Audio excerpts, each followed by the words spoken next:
Popcorn World.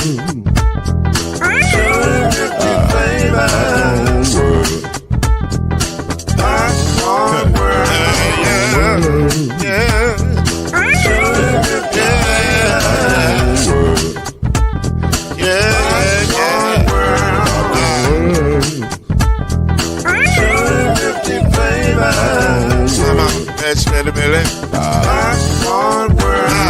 Can I make you move now? Yes, I can. So you can get this move in the back of a can. You can make it around the world when it holds in your hand. Popcorn World. 250 flavors gonna make you smile. 250 flavors gonna make you smile.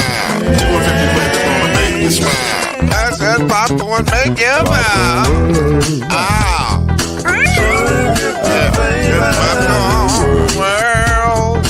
Popcorn World. Popcorn World. It's a popcorn world. It's a popcorn world.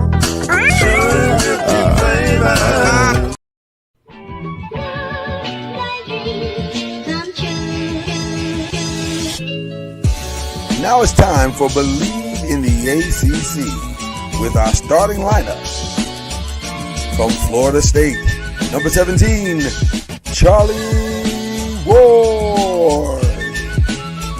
From Morehead State University, number 50, Lloyd Stan. And from Murray State University, number 2, Kendrick Haskett. Get ready for the best sports show about the ACC in all the land. Believe in the ACC starts now.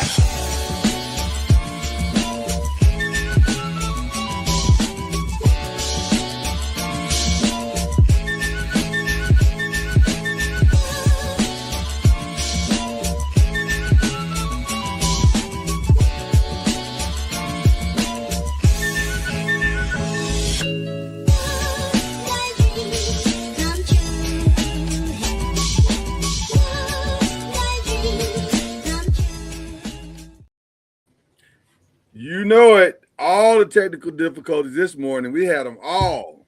Pick one.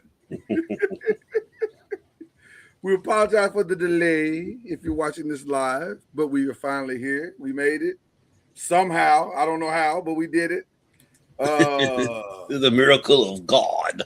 Oh, my God. Facebook is tripping this morning like they own one. Jeez. All right, we made it. That's Kendrick Haskins. He's high on Miami love right now. See, I'm cooler than Freddie Jackson sipping a milkshake in the snowstorm. That's cool. That's cool. The only thing cooler than that is ice cold. That's the only thing cooler than what you are right now. So shout out to you, man. I'm Lloyd Spence. This is Believe in the ACC and Pressing the Pros because we're mashing up because that guy has to get out of town.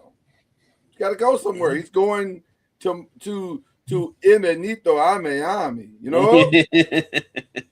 Headed out, he's going to check on a team that we love and that is, I guess you could say they're back. They really are back. The U is back, sort of. Yeah, I mean, see if they can keep it consistent because they're losing a lot off of this year's team. Listen, the U is back for the day. and they are back, and they are now. First of all, let's start with this. There's not a person on planet Earth that predicted Miami was going to the national championship game. I don't know anybody who's outside of Dade County. Now, maybe in Dade County they had all the fields. Like shout out to Dan Lebertard, who probably said, "Oh yeah, for sure we're back." You know, but other than that, Dan's weird about it. Mike Ryan on that show, he's been touting the U is back all season. You got to give him credit because even when they lost those games, he was still saying they'll be all right. Dan's kind of like lukewarm. Yeah, depends on how warm it is in Miami that day. Ironically, speaking of the Levitard show, you know I'm a big fan of that show. You are the hotel I'm staying in is the hotel where they do that show at. Look at God. God is all over it this morning. He's fixing our sound in it. He's fixing our streaming issues. He's putting you in the right hotel. This is a good day. I finally got the coach I want. This is a good day in America. In America. So we're gonna get into all of that here. But let's talk about how we got here. We got here because of two things. Number one, Miami wrote a big check last summer. It said, Carson Beck, we need you. We are tired of coming up short on our quarterback. We thought we had one. We did have one last year, but we didn't have the other pieces. We need another quarterback to push through this year.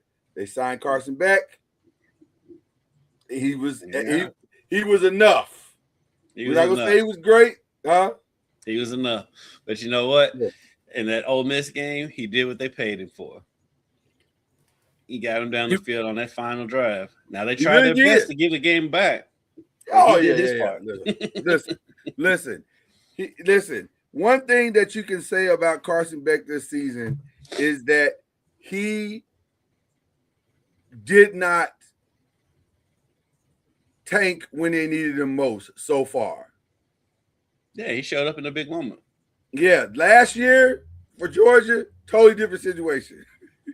Georgia, he gets a lot of blame for Georgia last year, but Georgia's offense was very good last year. Yeah, that wasn't all his fault. And it's bared out that the SEC is not what the SEC thinks it is and hasn't been for a couple of years now. You don't say. That's shocking to hear you say that the SEC could be overrated. No, stunning. It's stunning. What I don't know. George Sankey is not happy this morning. I'm just going to tell you that right now. I want to say this, and this is what makes this really interesting to me. Shout out to the playoff committee. They could have gone another way. Yeah, they could have messed it up. But they somehow saved the SEC from themselves. Yes, they saved the ACC from their clown ways. And despite the ACC's strong, active movement into futility, still, the ACC comes out like shining like a bed of roses. They're in the championship game once again. You still have Notre Dame people whining. It's crazy. Well, Notre Dame people are going to whine because that's just what they do. And the levels of delusion that they live through on a day-to-day basis is stunning. Now the thing is, we're the last team to beat Indiana. And when you meet them when last did that year. Happen? Last year? I was going to say last year in the playoff last year, right? The quarterback wasn't Mendoza, right? Congratulations. They're weird. Then I had some they gotta say fans something. coming trying to. I had a couple former players that live here saying that Notre Dame wasn't going after the ACC about it. I was like, they were. Yeah. They had a press conference talking about how they're mad at the ACC for showing the Miami game over and over again. Literally mentioned the ACC name. That's how that press conference went. They didn't say the unknown conference. They said the ACC. Right. All about my name. Delusions. Yeah. So does this put the ACC back in the national conversation as power conferences now? Because I'm torn. I'm gonna be honest with you. This is the most torn I've been rooting for a national championship game in a long time. Because the loyalty in me wants the ACC to win this thing. Mm-hmm. I adore Indiana. I adore them. I adore Coach Signetti.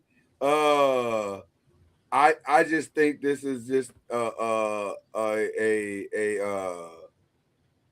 one of the best stories in college football history. To see, talk about worst to first, Jesus, like this is crazy. Yeah, I mean, to me, it's got to be the best college football story ever. I mean, this is a team. Yeah. Indiana is one of the losingest teams in all the P5 school conferences. And in 2 years for them to be in a national championship game, it's unbelievable. And he's already restocking for next year because he got Hoover from TCU to come next season. And so just the way they play, I mean, you never feel like the moment's too big for this team. And it's crazy to say when it's a team that's never been here, but this team has never been here. And so, but like the same goes for Miami, because Miami has a tradition, but it's been so long since Miami's been here that like none of these kids were alive, or if they were alive, they were little kids last time Miami was on this stage. No. And so not one of these teams has ever seen a good Miami team until now. Right. Like, because what it 2000? Wasn't that the last one? The year they lost to Ohio State. What was that? That may have been 05. I thought that was 2000. Maybe it was long. Maybe it was after that. But listen, if it's a kid on the field that was old enough, they're not old enough to remember it. No, it was the McGahee year, right? Yeah, when they had McGahee, Portis, and Gore. Yeah, that I want to say that's 2000. I think Ed Reed. No, it wasn't Ed Reed. No, it wasn't. It was Sean Taylor was on that team. Put it like this. There are guys who have retired from the NFL the last time that this team. I think most of those guys have retired from the NFL. I think you're right. I think you're exactly right. It's crazy to think that this is where we are, but this is where we are. So now, maybe I don't know, because it's a weird dichotomy that we have in this situation, because technically it was the college football playoff committee that decided that the ACC needed to be in this situation, not the ACC. The ACC did nothing to help Miami whatsoever. And so they campaigned for him. They did campaign for him. They campaigned, well, in the ninth hour when there were no other options. Yeah, they showed up and said, hey, we do have this one team that's pretty good.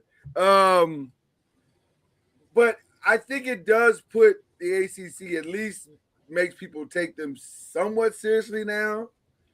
Or does Miami stand alone? Is Miami a standalone? Like, it's, there are standalone teams in the ACC, and Miami's one of those.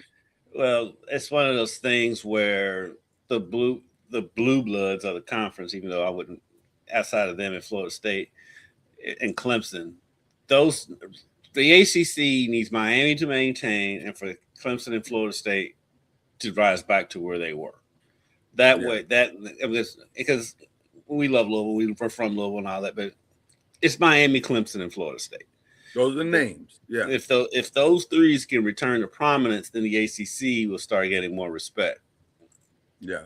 Because if you look at the Big Ten and the SEC, literally, it's only about 4 or 5 teams good in each one of those conferences. Right. And so, so if the ACC can get it up to the 3 main teams, and then you throw in a Louisville and Georgia Tech or whoever, Virginia Tech. If Virginia Tech gets good again, especially with James Franklin, they have a named coach, that'll raise the ACC, how they look, their standing, and how they look to the rest of the country. So if those 3 teams in Virginia Tech and Louisville can be consistently good, then I think the ACC's prestige will rise. Well, it's interesting. Indiana actually saved probably the Big 12 or the Big 10 and the SEC, because they've been loud and wrong all season long. Those 2 main conferences, because they control everything. Right, because they can control everything. And had Indiana not been as good as they are, it's not unreasonable to think that we wouldn't have had any. Like, Oregon's okay, but Oregon has proven that they are beatable. Now, turns out the team that could beat them was Indiana. But but what's funny to me, you look at Louisville at its peak, had they stayed healthy. Now the big if in the Louisville thing is Miller Moss. Had Miller Moss been far more consistent than he was, it's not unreasonable to think that Louisville could have been in this game. It's they had all the other pieces, like everything was there. And so now that there's a regroup of sorts, I'm very curious to see where this is headed. because I struggle. I've struggled with this question the last couple of days about, like you said, is the U really back? Can they keep it consistent, or is this just a portal thing? And right now, with the portal closing tomorrow, thank goodness. Literally, oh my God, thank goodness. You are preaching, boy. You are preaching. I'm so sick of this thing. If my phone goes off one more time, it has been 14 days of hell right now. It's like it's just every other day. But with that being said, Louisville, phenomenal job in the portal, which everybody came in. That situation was so weird because it started off bad. Like it was, and I'm not sure why. Did you ever find out, or did you? Maybe you probably haven't had time because you got 1,000. You are the sports director, not just for Louisville. So, did you ever get any inkling as to why there was such an exodus out of Louisville at the time? It's just a weird situation. It's just the times they live in. A lot of them came back, and then their numbers were no worse. They were like middle of the pack for everybody else in the country of teams. Yeah, with exits. Yeah. It's just we're around it more, so we saw the Louisville guys more leaving. But every team in the country is dealing with this. Just the times we live in. But the biggest getting transfer portals was, of course, the guy that they kept, and Isaac Brown.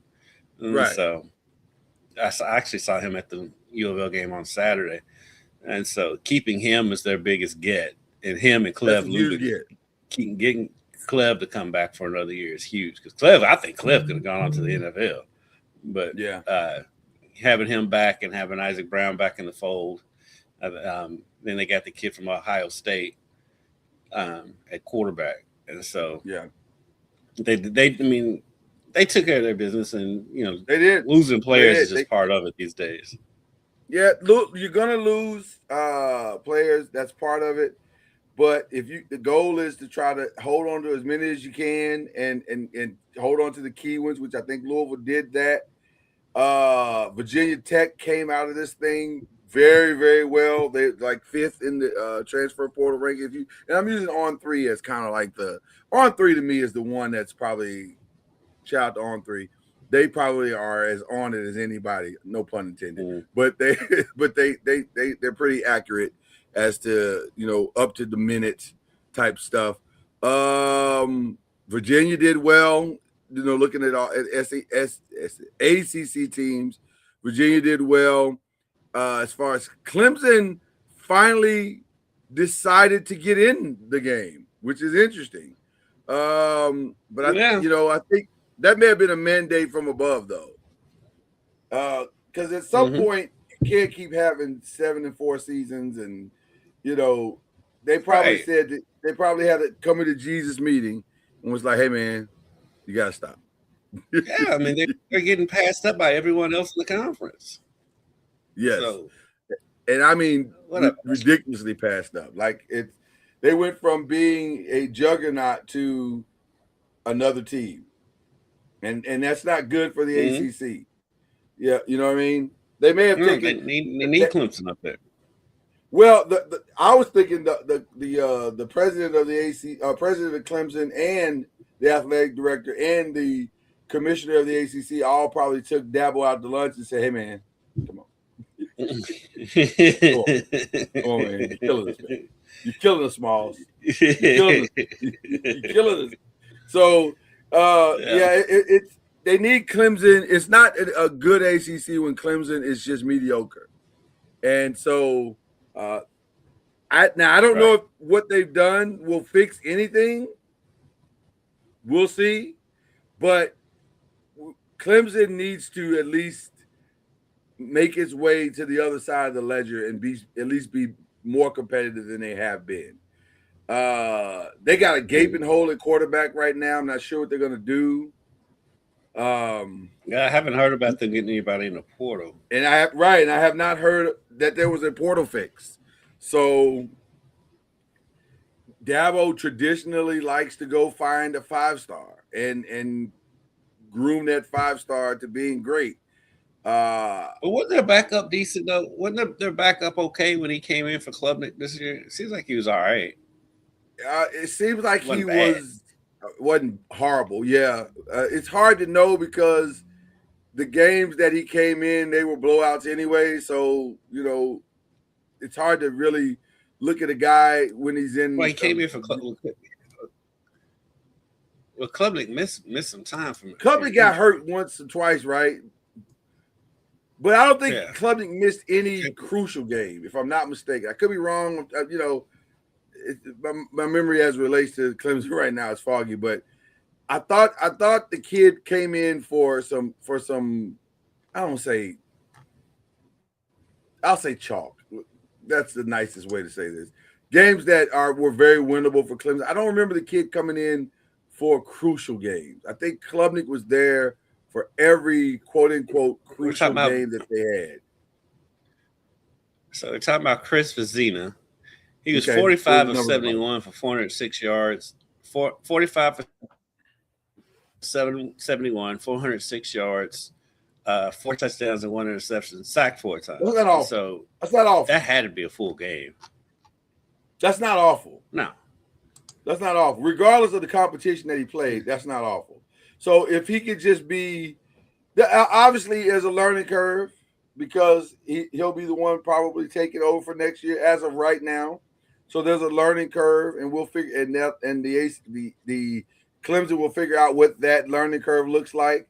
I personally real quick, he started their SMU game. That's not nothing. And they lost 35-24, but he was 29 of 42 for 317 yards and 3 touchdowns. That's not nothing. That's good. Not nothing. SMU was a decent team. So that's not nothing. So they may be okay going into next year. I don't know what the rest of the roster looks like, but they may be okay. But it's going to be interesting. Right now, the L3 has Indiana ranked number 1. Texas Tech is spending bread right now, people. Let me be very clear. Yeah. Texas Tech is saying, you know the old saying, money can't buy me love? That's not true for Texas. Texas Tech right now is saying that's not true for the state of Texas. Texas Tech is number 2 on 3. Texas A&M is number 3. So the state of Texas right now is spending all the money. Houston is number 6. just to give you an idea of where Texas as a state is. They are trying to buy their way back into relevancy. So it's going to be interesting to see what happens with the transfer portal. But thank God it's almost over. The madness is just about done here. Other big news that is not probably being talked about and not enough, but I would imagine as the weekend evolves, it will be because it is a big deal. Right now, we are currently at 12 spots for the college football playoff, but a vote is going to go down as early as I think tomorrow. I think it's tomorrow. Is it tomorrow? Is it today? It's tomorrow or Saturdays. It's this week. It's sometime this weekend. They're going to have a vote. Mm-hmm. And the discussion between the SEC and the Big Ten and the others is how we are listed at right now, is that if the Big Ten, I hope I say this right, if the Big Ten can get on board, I'm sorry. Yes, if the Big Ten can get on board is it the Big Ten that needs to get on board or the SEC needs to get on board with 24? I think it's the SEC that needs to get on board. I think the Big Ten's for it. I think the SEC is the one that needs to get on board. Okay, one of them has to get on board. I think Kendrick is right. One of them has to get on board with 24 for 2028. If that happens, then next year we go to 16. Mm-hmm. Now, let me just be very clear about how I feel about this, and I'll look down the barrel of the gun. This is dumb as hell. Like I don't understand why we're doing this. Like 24 teams. The only thing the 24 is going to be mostly SEC and Big Ten schools. Without question. But let me say this. There's only one good thing about the 24. One, it probably fixes the calendar. Yeah. Because you have to. You have to fix the calendar. It all has to be over by the second or the second week in January at this point.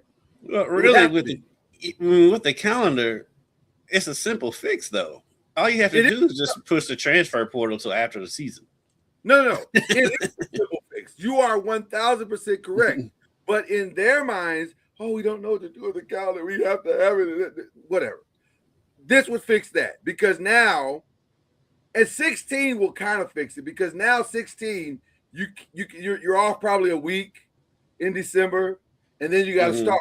You got to start games to get it over before the NFL playoffs get ramped up and all the other stuff happens. So 16 and 24 will fix the calendar. The craziness though is, why do we need 24 teams? So basically the entire top 25 minus one is going to make the playoffs. Right. Which makes the conference championship games even more irrelevant. That's where I was headed. So that's over, right? That has they'll keep doing it. They'll keep doing it because it's a money grab. That's the only reason why they had conference championship games exist in the first place. It's a money grab. Because I don't know if I played. IU Ohio State was number 1 versus number 2. It was the most irrelevant game of a conference championship game because both of them were going to get in anyway. Right. I guess I don't know if I'd play. I don't know if I'd play if I was doing it. Like, what's the benefit? I know. There's none. There's no benefit in playing. I mean, Miami, for example. Miami didn't play in the ACC championship. Miami didn't play. They didn't worked out for them. I'm gonna be honest with you. If I'm the ACC, I'd have to evaluate it. If this goes to 16 and ultimately to 24, I don't know if I'd keep this game going. There's no benefit in that. The only thing that can happen is that go horribly bad. I.e. Thomas Castellanos. Not Thomas Castellanos. Jordan Travis, right? But he was hurt before that, though. Well, he did, but what I'm saying is you're only opening up the door for somebody to get injured or something to go wrong in that.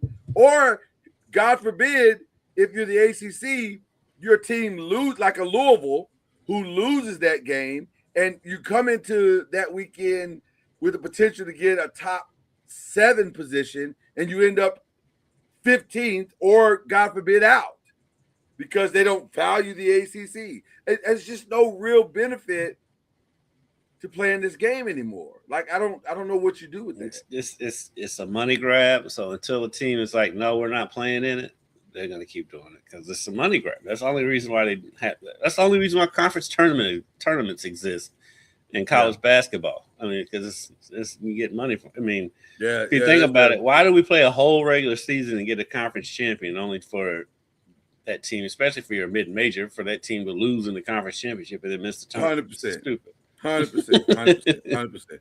I agree with that. Okay. All right. So that's all the college football news.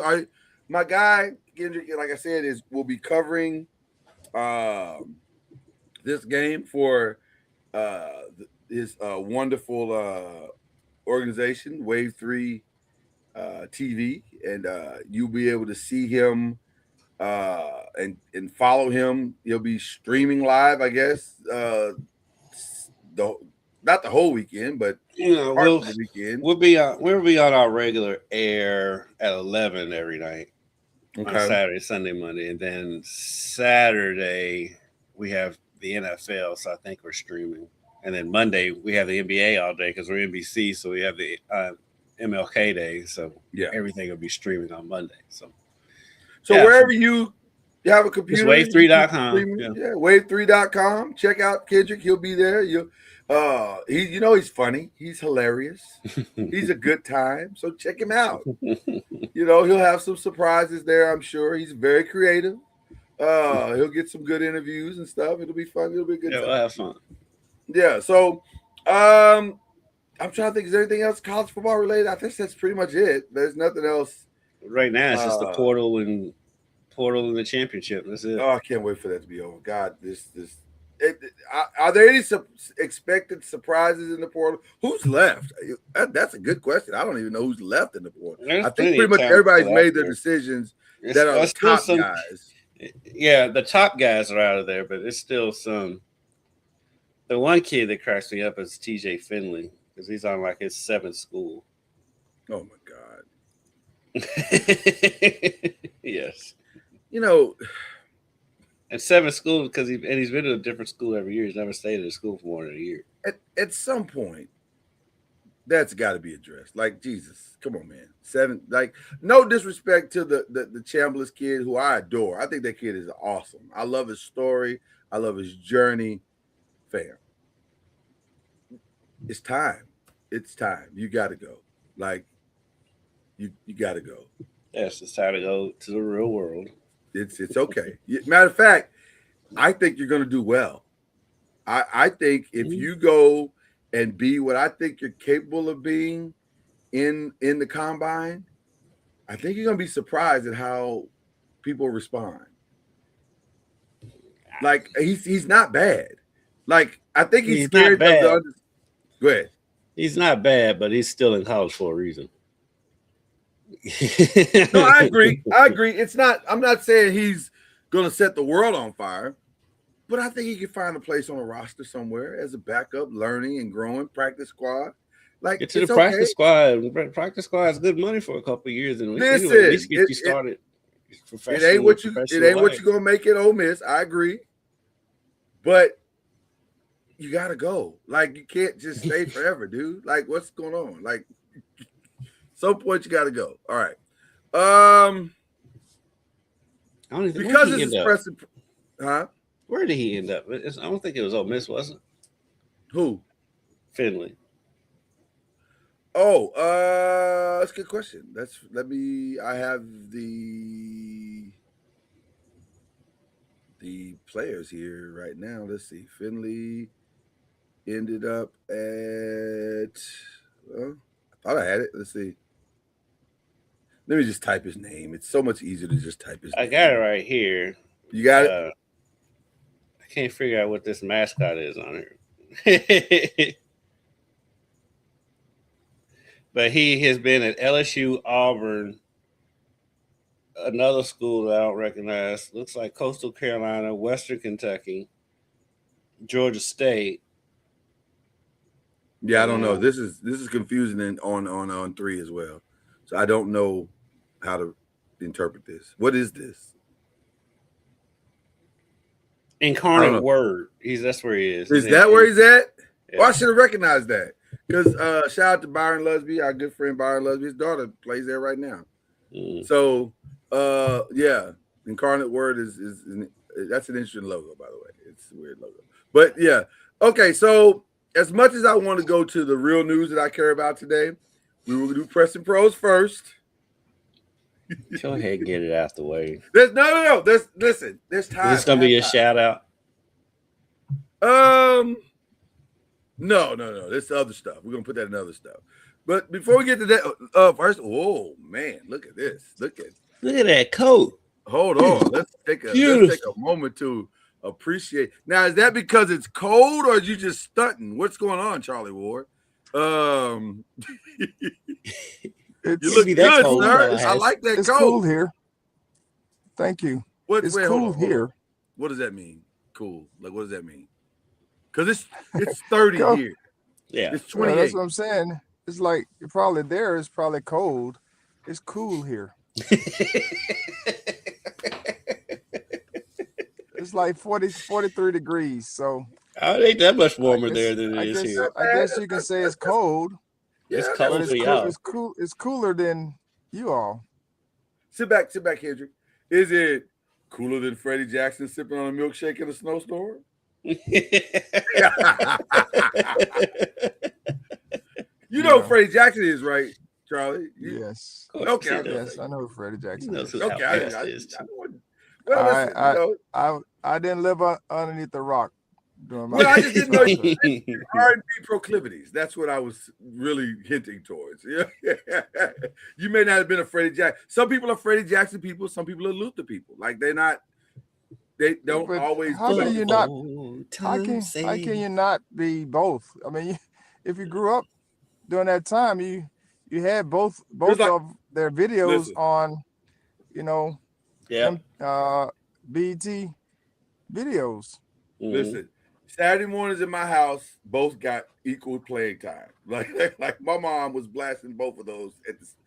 Sometimes it felt like she was blasting them at the same time. I was like, Mom, you gotta see this. Like, I don't know if this is healthy, but yeah. I remember seeing Freddie Jackson at the state fair.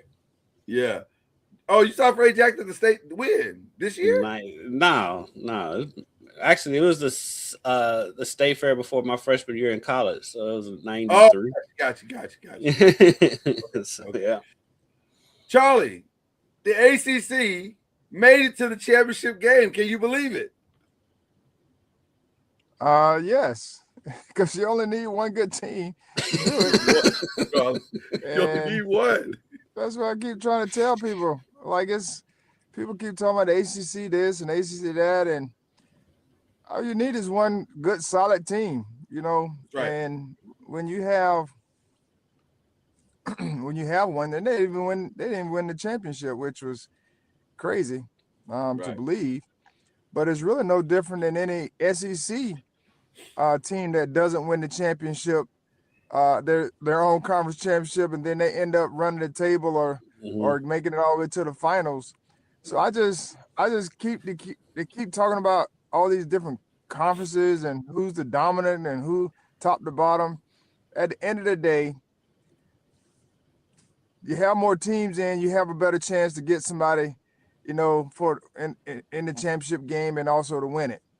Yeah. But the conference, I think they all, when we start talking about equal, it depends on who's looking at what. But it's, to me, every conference has good teams, mediocre teams, and bad teams.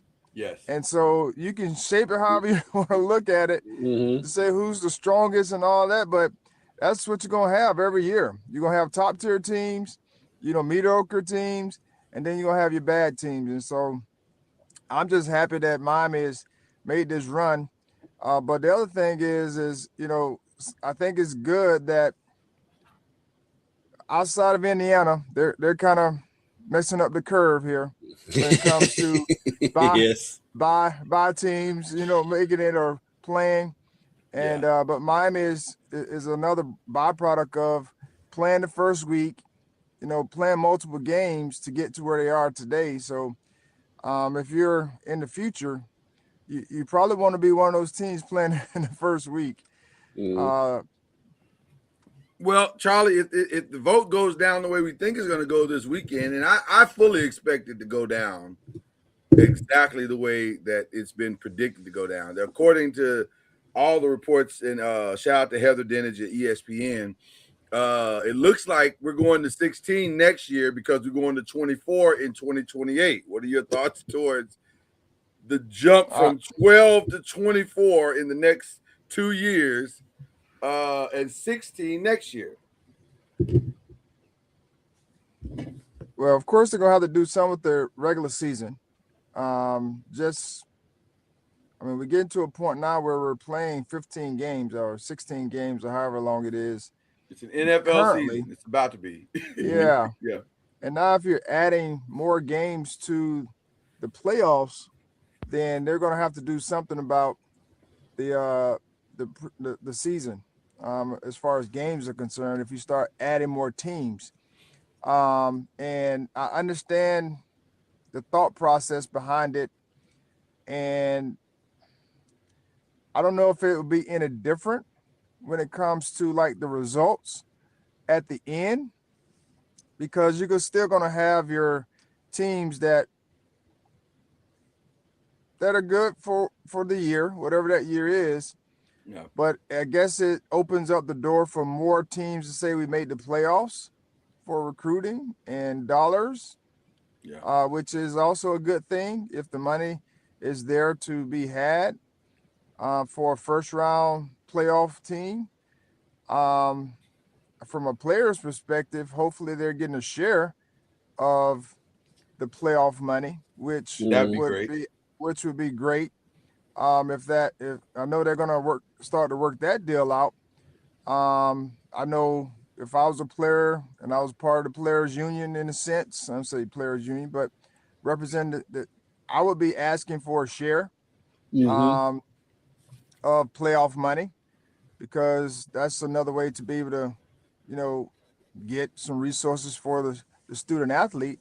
And that should be across the board, not just for football, but for all the sports. When it comes to making the playoffs and, representing your university. So I'm here for that part, if it's going to benefit the student athlete for playing more games, in the sense of, this sense, football. We got to think about the reports that the ACC is letting Miami keep all of their money instead of spreading it out amongst the rest of the conference like, every other conference does. So I think there should be a portion that they share with. It should be a larger portion for Miami to keep, and then a smaller portion for them to share as they represent the ACC, because that's part of like representing your conference, right, and what have you. So I don't think they should share, a huge portion, but it should be something. Yeah. I think fear is a strong motivator. And everybody knows that, like you said earlier, Kendrick, the three brands in the conference are Miami, Florida State, Clemson.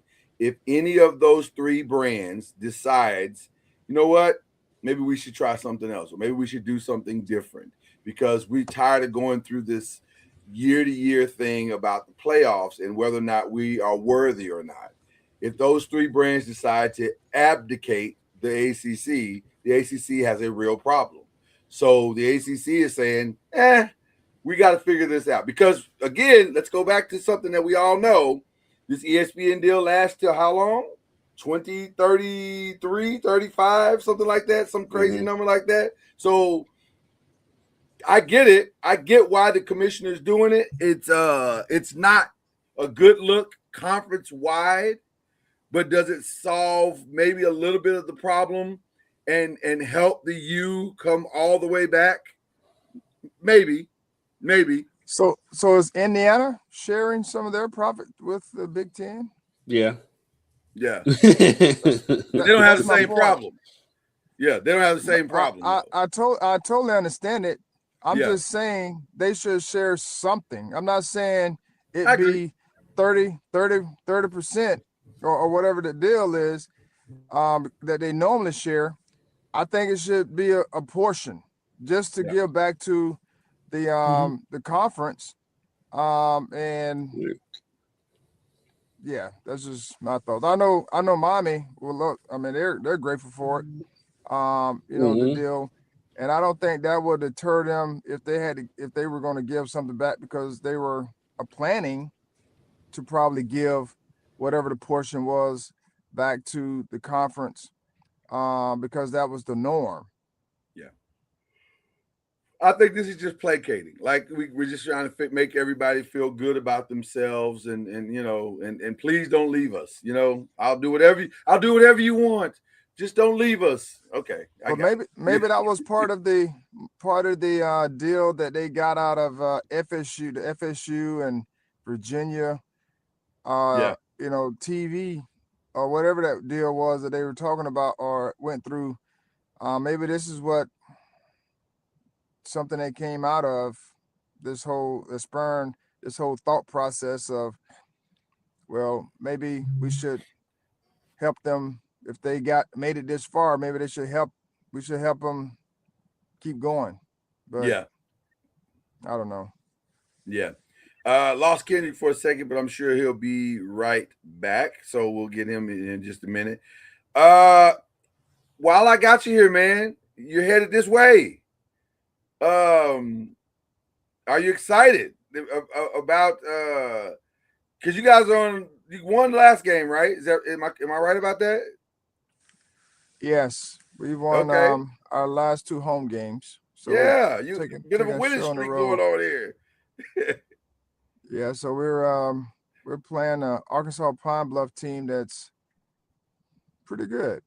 I was gonna say technically they're leading the conference right now. That's probably more about the amount of wins that they have than maybe how good they are. We don't know. I guess we don't.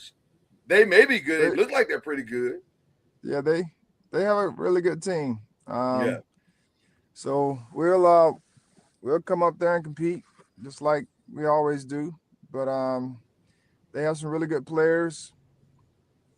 They don't play a lot of guys, but the guys that they do play are pretty solid. Good coaching. Yeah.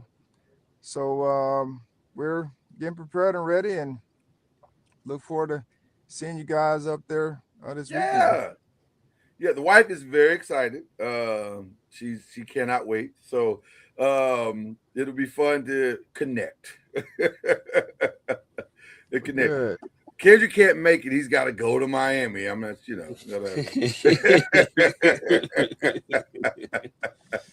going to the warm weather.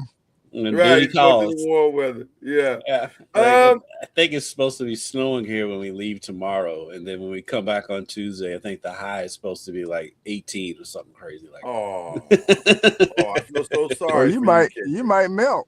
Right? I have to take my bucket hat. There you go. Guys, I want to take a minute to get into some since this is our classic mashup show and we get to talk NBA today. The 3 big NBA stories that are out there that are just insane to me, and ironically, we're talking about Miami.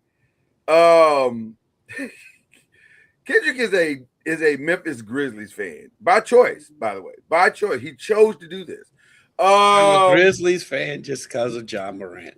But you still chose it. Don't change the narrative. I'm following my guy. Okay. Right. That's what you want to tell the people. That's fine. We know this to be true. Well, your guy is about to not be a Grizzly. In fact, it could happen as soon as today that Ja is going to end up a member of the Miami Heat. What are your thoughts to that? By the way, Ja has got to be more aware of his surroundings. He got into a horrific argument with one of his current teammates that looked like it was about to escalate into a fight, like a full-blown fight. Yes. What are your thoughts just in the whole thing with Ja right now? Because it's weird. I don't understand why this is happening the way that it's happening. I get that it's happening because it's been happening for quite some time, but why is it happening the way that it's happening? I think part of it is he just wants to get out, so he's just making as big of a mess as he can. It's been kind of like the standard in the NBA when people want trades. They just make a mess of things. So I do think that's part of it. I do think going to Miami with the discipline that Pat Riley runs that organization under and that Spoelstra runs under that organization, and you have somebody like Udonis Haslem who's not on the team but is still around to give you a good dose of get right. I think that'll help Ja. Have they said who would Miami trade for him? I think at this point they could probably pull that trade off without giving up what's we call it, Tyler Hero. Because that was always the sticking point with the Heat. It's like they never wanted to give up on Tyler Hero, and so I've not heard any of the. Yeah, go ahead. I think they can do it. At this point, I think they can pull that trade off without giving up Tyler Hero. I have not heard any of the principal parts yet, so I'm not sure what has been included or is being included. Right now, I think it's still what is being reported as preliminary conversations. Although normally, if you're in preliminary conversations, you're pretty reasonably down the road. Yeah. So, I personally can't imagine unless there's like several first round picks being discussed. I can't imagine not getting Tyler Hero out of this deal. If the Miami Heat pull this off without giving up Tyler Hero, don't you have to consider them, Charlie? Don't you have to consider them at the top of the conference this year, especially this year? Because that would be Ja, that'd be Hero, that'd be Bam Adebayo. That would be a pretty formidable team. And Norman Powell too. Don't forget about Norman Powell. That's a team that could probably compete this year. Would you agree, Charlie? I mean, you never know what chemistry. I mean, chemistry plays a big part in the success of a team. Yeah. And when you break up chemistry, Ja's not going to be your defensive star. No. And so those are some liabilities that you got to think about as well. But that doesn't mean he can't make it up on the other end. And yes, I mean, Miami, they had a run during the course of the beginning of the season where they were beating teams by a whole lot of points and scoring a lot. Beating by a whole lot of points, but they were scoring a lot of points. And that was like the focal point. But I do believe, they'll have an opportunity, just like, a few other teams in the East, to win the East because of talent acquisition. I mean, you need talent to be able to win. But I do know that it puts them in the conversation, from name recognition anyway, or talent acquisition that they've been able to, bring to the table that will give them a chance to be in that same breadth as the teams that are at the top currently. Where are they? They would be. Where are they? Charlie, where are they now? Right now, I'm they're in looking the at it right now. Right now, they're in the 8th spot. They're in the 8th spot. Yeah. But if you have Hero and Ja in your backcourt, good luck on defense. Oh yeah, that's awful. Yeah, that's awful. That's an awful defensive backcourt. But let me say this though. Well, I was going to ask you both this. In the NBA, in the NBA, where it's find a mismatch, and they'll find a mismatch, and at some point those guys will have to bow up and find a way to guard, in a playoff series. Which they'll be in pick and roll. They'll be in pick and rolls for 48 minutes. What realistically, put your coaching hat on for a second, Charlie. What realistically do you need Ja to do in Miami? Because he doesn't have to be, does he have to be Ja, like 30 points Ja, or does he just need to be what? I need Ja to stay out of trouble. That's what I need Ja to do. They don't need nothing about basketball. Nothing about basketball, because Miami is, trouble can find you. And if you got the same people around you, Miami has same issues as Memphis and all the other places. And so Ja has to start make that his priority. Make sure he's doing what he's supposed to do off the court, and not hanging out in the clubs and all these different things that go into being successful on the court. So let's just basketball wise, he'll be fine, but just the other part is my concern. Listen, there's parts of this that seems like this is a disaster waiting to happen. I mean, if it wasn't for the Heat organization and how they run things, it would be a complete disaster. But we have faith in how the Heat run their organization. Well, listen, it's definitely going to be tested in this particular situation. Like it's because on paper it feels like, to Charlie's point, it feels like this is a disaster waiting to happen. But Pat has reined in many people. And so you got to believe that he could possibly rein Ja into. Now, to be fair and to be balanced in the reporting, never had a player like Ja that I can remember in the Miami Heat uniform. I can't. He's had some knuckleheads. Whiteside. Hassan Whiteside. Whiteside was challenging, to say the least. He's no longer there. Right.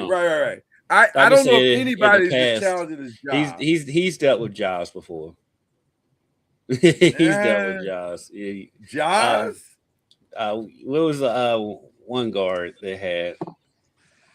Terry Rozier? No. Charlie, you'll kick a man when he's down. But Terry wasn't a knucklehead that we knew of before that. What was not the quite guard? that bad. Yeah. They had another guard that played along with Whiteside. As a matter of fact, he came in towards the tail end of Dwayne Right. Wade. They had Malik Beasley. I mean, not Malik, They've but had Malik. Malik not Beasley. Malik.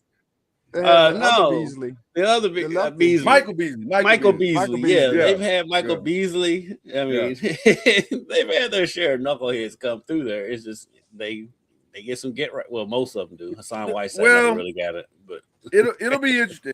I don't know if they've had any with the star power of Ja. That's the challenge. It's Michael Beasley will go to the club and get attention.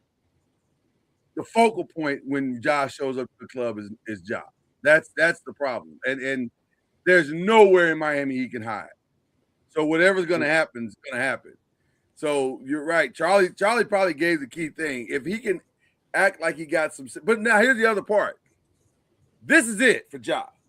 I hope he understands that. This is it. You're not going to get another chance after this. If you can't go there, yeah, well, I'm not gonna go there. No, I disagree with that. We've seen knuckleheads. As long as you can put that ball in the hoop, you'll get chances.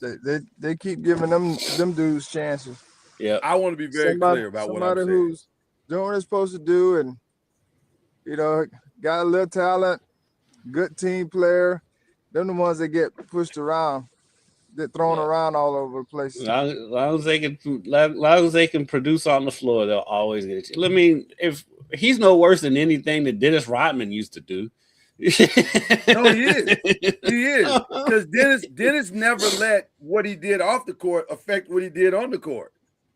Dennis was like, I'll drink and I'll party and I'll be up for 48 hours straight. But I'm about to Michael Jordan had to go pick Dennis Rodman up from Vegas during the NBA Finals. That's right. And guess what Dennis did when he got back? Gave you 15 rebounds. That's what we're saying. That's what we're saying, that he still produced on the floor. And so even at the end of his career, when he was with the Lakers, he was still crazy. He still produced. He was crazy. No question. And he was diminished. Listen, Ja will always until Ja gets up into his 30s, he's gonna have a chance to play somewhere. Ja, don't you listen to these people? You have been injury prone. You have been problematic. You better go in and act like you got some sense, or you're gonna be out. You're gonna have real problems, sir. I mean, we were just talking about one of them, Michael Beasley. And where is Michael Beasley? He still gets on NBA rosters at some point in the season every year. No, Michael Beasley has been on the NBA roster in 5 years. He playing 1-on-1. Right, he's the 3-on-3. Yeah. He had a great season with Ice Cube, but that's gonna be Josh's career if he don't knock it off. Now, I want to get into this too, because this is a weird situation too. Rich Paul man is hurt. Well, here's what makes it interesting. Rich Paul said on his brand new podcast, which, by the way, it's only been on Netflix about an hour and a half, and I'm already annoyed. He said, I think Anthony should be traded, and he's pulling Rich Paul tricks out once again. Now, I don't know if that's necessary. Is the challenge I'm having? Is he his agent? Yes. Yes. Oh, okay. Yeah. And so he's saying he wants Anthony traded. And right now it doesn't appear that they care where he goes. Like, I've heard Toronto, I've heard Atlanta. Anthony Davis. Yeah, which those two don't make sense to me at all. But other than this might be about his check at this point. Like, this might be the last check he's going to get, and they know that, and so they're just trying to figure out what's the best place for him to go to get that final big check. But what's interesting to me about this deal is that I think he's right in the sense of, what are you doing? Like, why are you trying to hold on to any of these pieces? Like, with Kyrie, with Anthony, with Clay, what are you doing? I understand the Kyrie part. I don't. The Anthony Davis part, I don't. Cooper Flag is playing great. He's everything you hoped he would be as a rookie. Gut the whole thing and build. Build. It's time to build. That's where you are. It's time to build. Yeah, but I can see keeping Kyrie as part of that build, though. Yeah, because he's very instrumental in teaching. Like he's helping out some of the, he's helping out. Isn't that what Jason Kidd is for? You need a vet that in the locker room. The coach can't always be the vet.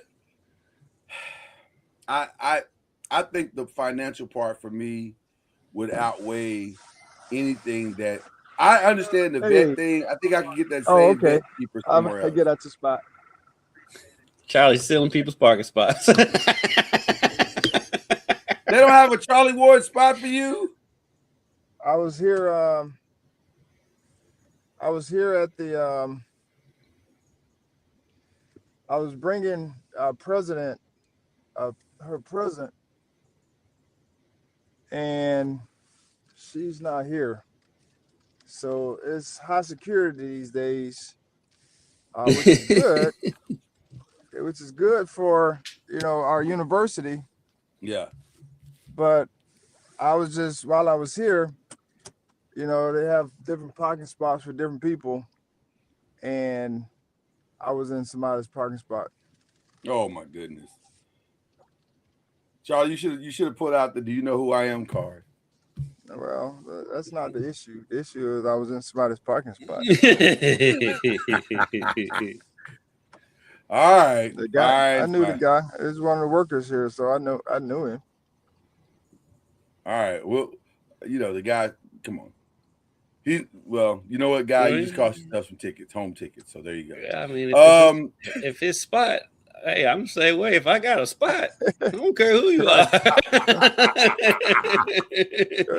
Well, the flex doesn't work. The flex doesn't work if it's my spot. I'm flexing. It's my spot. Touche.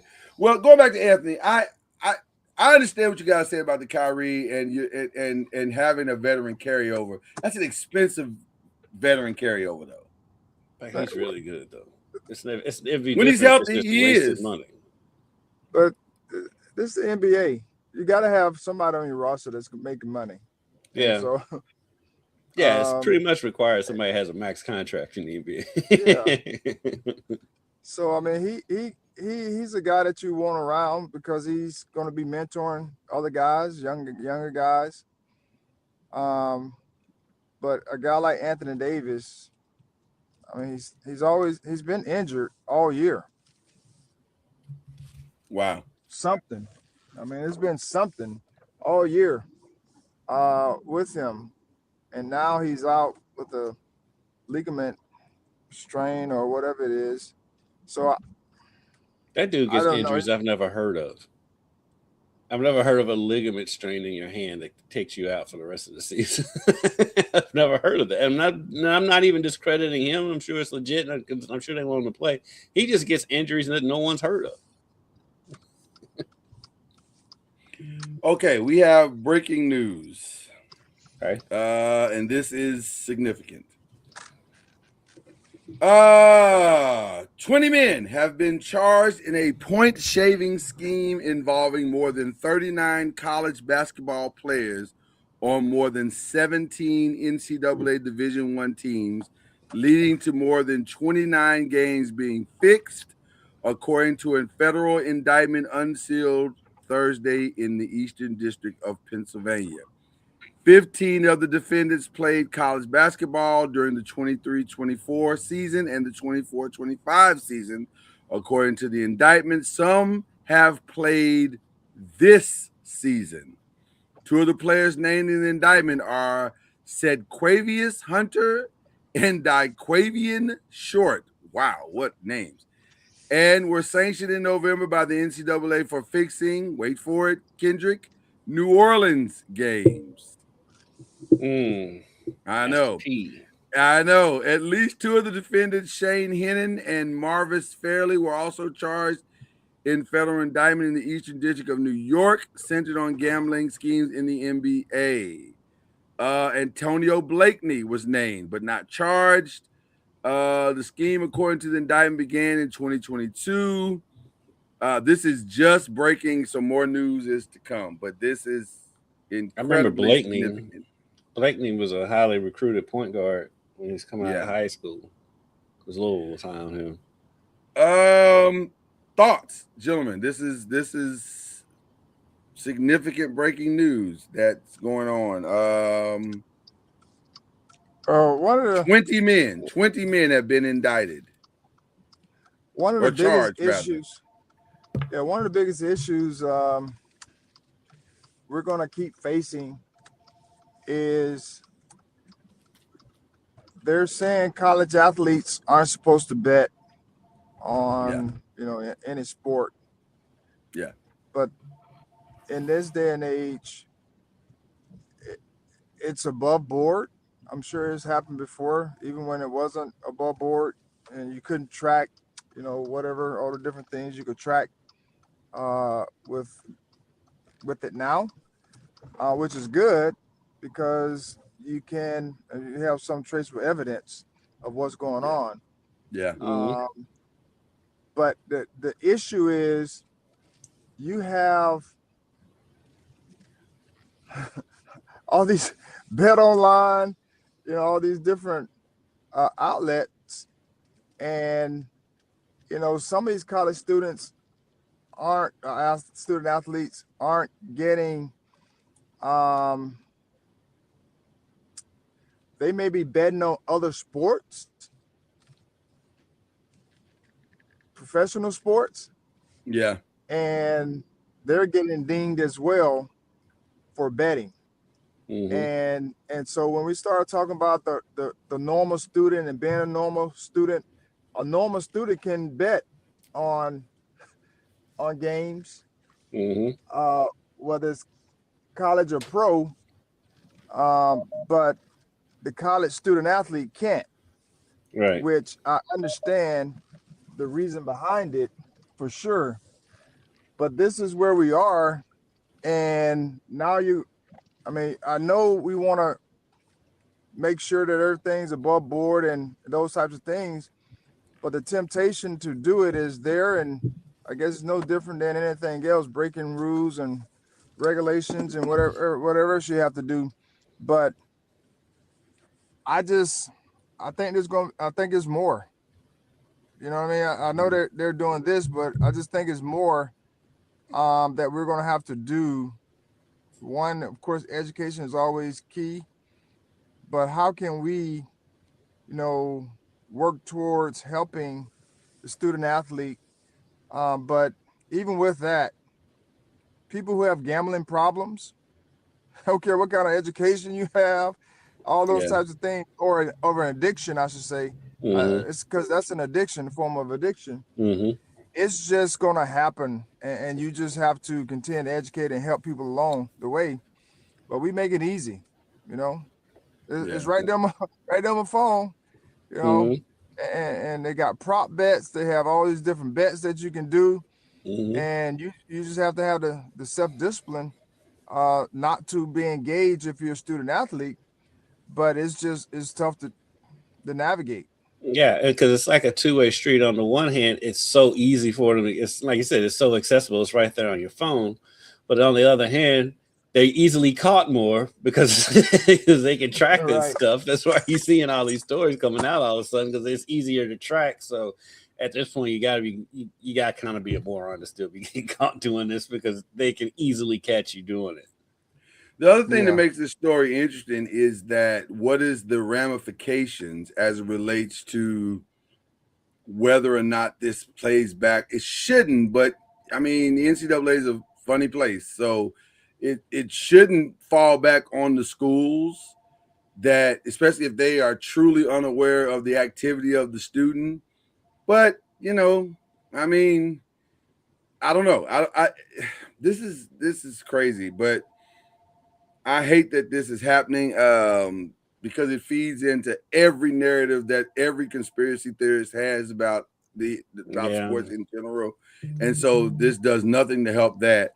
What? Hold on. What? I mean, yes. Talking about people actually playing in the game. Well, yeah, And but I'm point saying, saving? every conspiracy theorist out there says, well, these games are fixed, the outcomes are decided, da, da, da, da, Yeah. da. There's a script. Right. But which we know that's not true, but this doesn't help that, because all people are going to hear is that there's point shaving. They're not going to hear any Correct. of the specifics or the information. Right. And Right. And so that part, is awful. And I hope it doesn't spill into something. Well, we don't know. We don't know how deep this rabbit hole goes as far as the 29 players that have been indicted or charged. Rather, I said indicted, but really charged. So I don't know. We'll see as this story continues to unfold. I hate that it's unfolding on championship weekend in college football, but that's probably designed by whoever wrote the article, because the eyes of the world will be on college sports this weekend. So anyway, but that is our breaking news for this morning. Let's get back to this Anthony Davis stay. So you guys think Kyrie should stay, but what about Clay? What about Anthony? I'd be surprised if Klay Thompson makes it through the trade deadline. I do think they'll try. I think he's going to end up back in Golden State, to be honest with you. I think he's going to get bought out. Yeah. I think it's probably more likely that he'll get bought out and then he'll head back to the Bay. But I think if you're Dallas, dumping the salary is paramount. Like, you got to get out from under AD. You got to get out from under Clay, and anybody else you can get out from under, do that, because you're not making the playoffs this year anyway. So what's the point of driving hard to that or trying to drive hard to that conclusion when it's not realistic to think that's going to take place? So just, let's start working on the future. Let's start figuring that part out. That's what I think. I think Kyrie's still part of their future. That's what I think. Speaking of Golden State, for some reason they're having trouble finalizing this deal with Jonathan Kuminga. All signs point and have pointed to him going to Sacramento for the last 4 or 5 months. I'm not sure why this is taking so long, but the Kings have kind of dug their heels in on not wanting to give up a first-round pick, which I kind of understand, but also I don't, because then move on. Like, if Golden State we're said talking they're not about the Kings. They're weird, such a weird organization. It's so weird. About the Kings, they finally had something. What, 2-3 years ago? They had something. And now all those parts are gone, just about. And it looks like they're gonna dump Sabonis. Like they're now Sabonis and Malik Monk are squarely. Malik Monk still being there is surprising to me, because they've been talking about trading him for a better part of 2 years now. Sabonis is an interesting one though, because you'll get a lot from him, and I think he could be that piece for a team that's just that close to get them over the hump. Yeah, I think the Lakers should be going after him if he's available. Well, from what I've heard, he is definitely in their eyesight. But breaking news again, and shout out to Shams for doing this right in our segment. I appreciate him for coming through in the clutch. Officially, Jonathan Kuminga has demanded, is the word that Shams is reporting, demanded a trade away from the Warriors, and he becomes eligible to be moved today. So maybe that's the holdup on the deal too, is that his eligibility didn't come until today. Because there is a group of players that aren't eligible until the 15th today. Right. So he was in. I guess he was in that mix. So now, I would think by the end of the weekend, Jonathan Kuminga will no longer be a Warrior. I would think, because I also saw some reports that maybe Brooklyn for MPJ, which I think would be a great fit for. I like that for the Warriors. Yeah, I like that for the Golden State. Yeah, I like that. Who is the MPJ?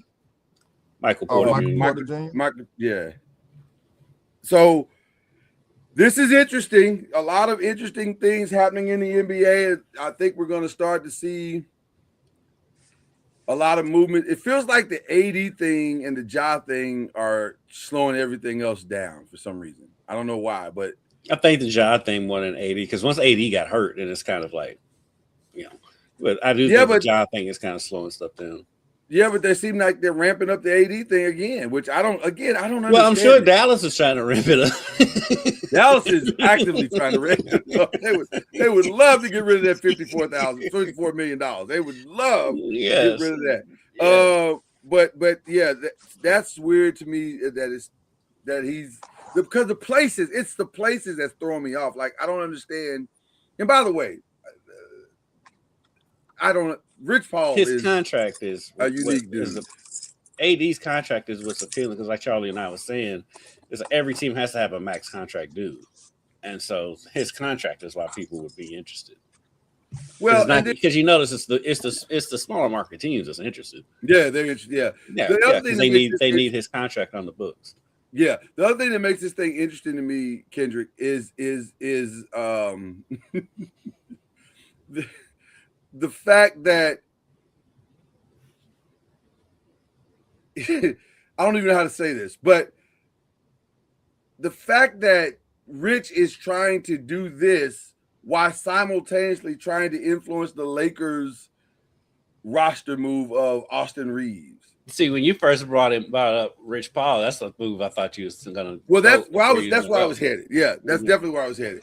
It's so, Charlie, I'm sure you probably haven't heard about any of this, but so on this podcast, he while simultaneously talking about Anthony Davis, he also talked about, if I was the Lakers, I would move Austin Reeves for Jaren Jackson if Ja Morant goes to Miami. I was like, wait, what? What's going on? Like, what? How did we end up with Jaren Jackson? Like, which by the way, would love that as a Laker fan. It's phenomenal, but doesn't sound really realistic. Although I need to know who Jaren Jackson's agent is, because if it's Rich Paul, then I see the play. I see what he's doing here, because there are rumors that are floating out there that if Ja leaves, Jaren will also ask for a trade, which would be wild. Which would be wild. Why do you say it makes sense, Kendrick? Because they tight. And let's be honest with you. Not most NBA players don't really want to live in Memphis. No disrespect to Memphis, but that's just how it is. Well, it's total disrespect to Memphis, but justifiably so. It's you can say that about all the small market teams. So, like, Memphis, no, you're not wrong. Milwaukee. I think Memphis is awful. I wasn't gonna go there. I do. I think it's an awful city. Yes. Well, barbecue. They have phenomenal barbecue. Maybe the best maybe some of the best barbecue in the country. But other than that, and the Blues, the Memphis Blues, or the Blues and barbecue. That's Memphis. That's as good as it gets. Hey, the Peabody's fun. Yeah, the Peabody.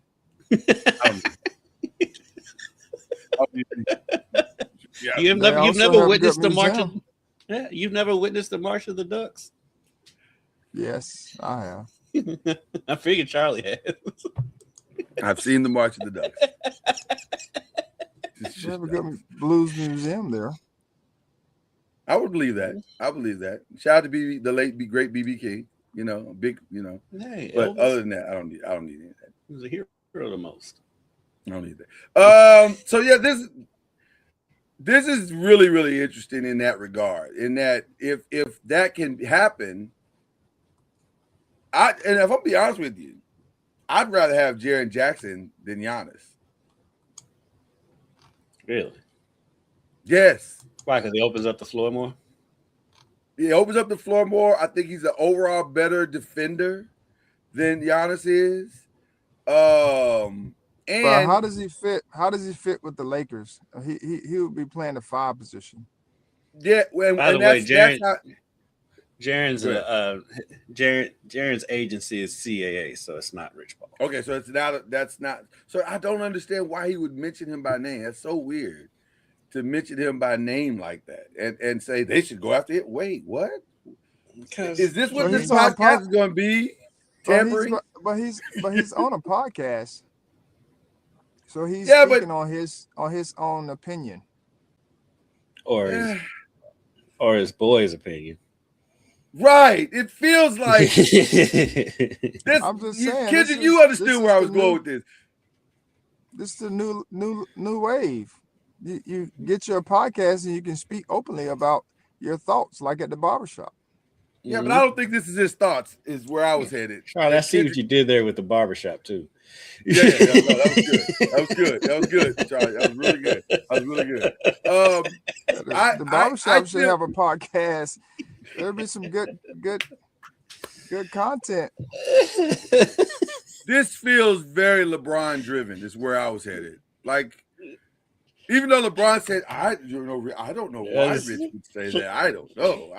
Charlie had Kendrick Lamar level entendres right there. It was. It's very good. I don't know. This is, you know, what's funny about LeBron? Out of all the things that he's accomplished, and he has accomplished a ton, the thing that I think he's done better than any player in the history of basketball is he has managed to walk the tampering line better than anybody else. Because it's not tampering if you're just talking to friends or talking about friends. These are guys I know. I know everyone. Right. But it's interesting that this would come up at a time where the trade deadline is coming, and when guys make one more run, and when guys who have already been moved can now be moved, and the trade deadline is a month away, and so not even really that weeks. We're weeks away now. Yeah, weeks away from it now. Yeah. It'll be interesting to see where Jaren Jackson ends up playing in the rest of the season. Because I do think he would be a great fit for. He'd be a phenomenal fit. He'd be phenomenal. And as crazy as it sounded when you originally said it, that you'd rather have him over Giannis, it does make sense, I think, with the Lakers, because Jaren doesn't have to have the ball. He doesn't. That's why it works so well. He's going to get 2015 because he's Jaren Jackson, and that's the only reason. And he doesn't care, and he takes the ego completely out of it. Like that, I love that. What would you prefer to have, Charlie Ward? Jaren Jackson or Giannis, or does it matter? Well, fit does matter. Mm-hmm. So it depends on what you're looking for. And with the Lakers, the reason I said he would be playing the 5 because, he could play the 4, but if you're removing Austin Reeves out of the mix, but then Austin Reeves, was he starting? I know he's playing well at one point. Yeah, he's out right now with an injury, but yeah. But there are some that believe that if a Jaren Jackson thing happened, Charlie, that they could do the deal without losing Austin Reeves, which makes it even more interesting. Well, because the Lakers have like 3 or 4 expiring contracts, and so it would be those 3. It'd be like those expiring contracts plus like 2 or 3 first rounds, that kind of thing. So I would think that would have to include Vanderbilt, Rui. Yeah, it maybe Gabe Vincent. Like it'd be definitely be Gabe Vincent. It'd be an interesting. Contract. But then now you're messing with your depth. You are. That's the X factor. Now you got to go fill out the roster again. Yeah. I can understand it, but I don't know who you're chasing in the West. Are you going to be able to beat San Antonio? Denver's looking solid, even without Jokic. Yeah. You chasing, the Thunder. So will you be able to beat those teams with this move? Because knowing that LeBron is old, Luka is, a strain away from missing a few games, and then if you're talking about the playoffs, if anything goes down, so you're messing with your depth. when you Yeah. have when you're losing those type of players, which they're good pieces to what they're Yeah. currently doing. And now you're asking LeBron to play probably a little bit more. I'm play gonna him play a and little bit more. asking But him to play the 3 if you have Ayton and Jaren Jackson down there. So Right, LeBron's right. gonna be playing the 3, and I'm oh, not so yes, sure he right. can really hang I with forgot Yeah. Aiden was threes. there. Yeah. And can LeBron still guard a 3 for 48 minutes or 40 minutes? No. Let's I'll answer that right now. No, not at all. Not for 48 minutes. No. I So they'll mean, be doing a lot of switching, point Yeah. A lot of switching. Yeah. There may have to be some other pieces that you have to do, or some other moves that you got to make all that or work. But I mean, Jaren's long enough to he could probably guard a 3. Yeah. I don't know about the whole game, but yeah. But it's a move worth considering if something like that were to happen. But we're way like I don't know if Jaren would do that. Jaren doesn't. Well, let's say this. He has not been that type of player since he's been in the league that demands things, and he hasn't so far. But stranger things have happened. So we'll see. We'll see where this is all headed. But there is a calm before the storm with this trade deadline that feels something like some things are very inevitable. Like something's going to happen that we're going to probably be talking about here in the very near future. Okay. Can I please now I've played nice the entire show. Can I please now address? No one has kept you from talking about this. Well, I was trying to be respectful. because technically the show is about the ACC and NBA basketball. So now I can now talk about the other stuff. Right. You know where this is going, don't you, Charlie? I think you should. No, Charlie. I don't. Charlie, you don't know where this is going? No, I don't. Come on, Charlie. I love how Charlie starts looking out the window when you start Come doing on. that. You have a coach now. It's about time for me to leave too. So what is it? I have a meeting. You know what, Charlie? O'clock. That's cold. That's cold work right there. That's cold work right there. That's cold work right there, Charlie. Well, let me hurry up and get this out there. We got us a coach in New York. Shout out to the great John Harbaugh, who, by the way, you know how they said earlier that the reports of him wanting $20 million were greatly exaggerated? Turns out that's not true. The deal, from what I'm hearing, is 5 years, $100 million. Now, the roster control part of that report may have not been true, but how long that's going to last? It'll be not true for like a year, and then if Joe Shane messes it up, then it'll be complete Harbaugh control. So, and by the way, there's no indication that Joe Shane won't mess this up, by the way. So well, I will defend him a little bit because he has put together a pretty good roster. Just injuries ate them up this season. And a couple. Well, Thibodeau has kind of underperformed, and then and then the one kid from Penn State that came in wanting Lawrence Taylor's number didn't quite live up to those expectations. Carter, Abdul Carter. He didn't live up to those Lawrence Taylor expectations he was putting on himself.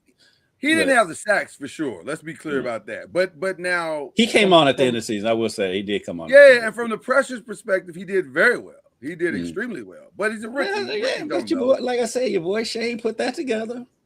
You got Malik Neighbors. Malik Neighbors blew out his knees, and nothing you can do about that. And by the way, the IHOP commercial is hilarious. That is hilarious. Shout out to him for having a sense of humor about it. Because that's like, have you seen that commercial, Charlie?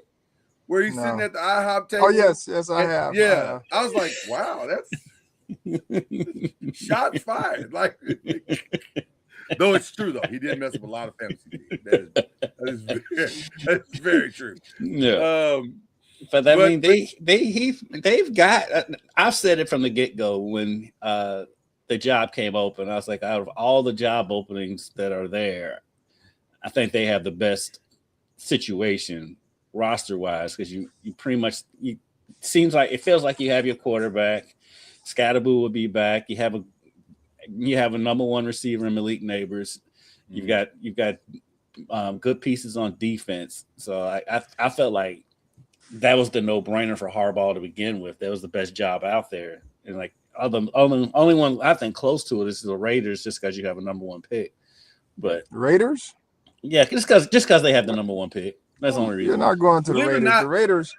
The Raiders have made good coaches look bad. Yeah. Yes. I mean they're a funny organization. Probably should have stayed in Oakland. They probably had more success in Oakland than they would have. You'll get more free agents and move to Vegas than I think Oakland. That part. To be honest with you, they've been in Vegas for how long now? Is it 3 years now? 3 or 4 years, something like that. And they still same Raiders. Yeah. So as I was listening to somebody today, it was like at some point these folks got to start looking in the mirror. They keep firing coaches, GMs, and all that other, and everybody else. At some point, they got to start looking in the mirror, like, what are we doing wrong? Mm-hmm. Yeah, I'm looking at you. When you're constantly firing people, at the end of the day, if you're constantly firing people, there's a common denominator. It's you. You're the problem. Yeah, you're the problem. 100%. I'm gonna be honest with you. I think. Well, first of all, I'm not that surprised by the hiring because John Mara's is his son or brother, Chris, one of them, he went to Harbaugh's house Sunday and spent the entire day with him. And so once you sit in a man's house for an entire day, you've decided who your coach is. Like you're not down there to talk about, the potential of a situation. You're not walking out without a coach if that's the case. Yeah, this to me yesterday was this formality. They were just trying to let him meet some of the people and get familiar with the building and have some talk strategy. But there was once he went down there Sunday, I said, "Oh, they're having a conversation about today and tomorrow." So Joe I hope Joe Shane doesn't think he is safe. He is not. He is for sure on the clock. As far as it's what his future looks like. But yeah, this was a done deal. I think they probably worked out most of the details Sunday. So there he goes. But I'm the thing that is a little surprising is that they're paying him $100 million. Like, really? Wow, you really wanted to fix this? Okay, but I guess when you've had a decade of futility, then. Well, my whole thing is also they got to give man time. Like they can't do what the Raiders did with Carroll. Yes. And look at the season and determine how someone's going to pan out. So hopefully they give him time to work some form of a team together. I mean, they have a quarterback that they feel good about. Hopefully they keep Jameis. Just for please keep Jameis. Entertainment and mentorship purposes. Yes. He is a great guy to have in the locker room. But keeping guys injury free, your main guys anyway, definitely goes a long ways in your success. As well, even with Jackson Dart, just him understanding his value and not putting himself in harm's way, thinking he's Superman. Right. But I think it's a good job. Of course, New York is New York. They can pay whatever to make it happen. But it's just how are they going to support him through the process? Because the Jets they're very similar. Are they going to support people long term, or are they just going to keep bringing people in and saying, "Oh, we're giving people jobs," but they're not supporting them properly, whatever that looks like. But hopefully it'll be good for the Giants. I know people talking about the Super Bowl or a bust. I'm like, what are we talking about? I don't know about that part. Like, let's settle down. Let's just make sure we try to make the playoffs. Right. Charlie, let's have a winning season. Let's get over 500 first. Let's get over 500. Let's start there. Yeah, and let's see. East over 500 will probably get you in the playoffs. Right. That's viable. So if we can do that, I consider that a win. We're not going to be delusional here. It's not that. So, but yeah, it's a good hire though. It's a really, really good hire. So now all the other hires will take place, and it'll be interesting to see where everybody goes. Mm-hmm. I need to jump off. I got a coaches meeting here, and I look forward to seeing you, man. Yeah, you got on your good coat. Sir.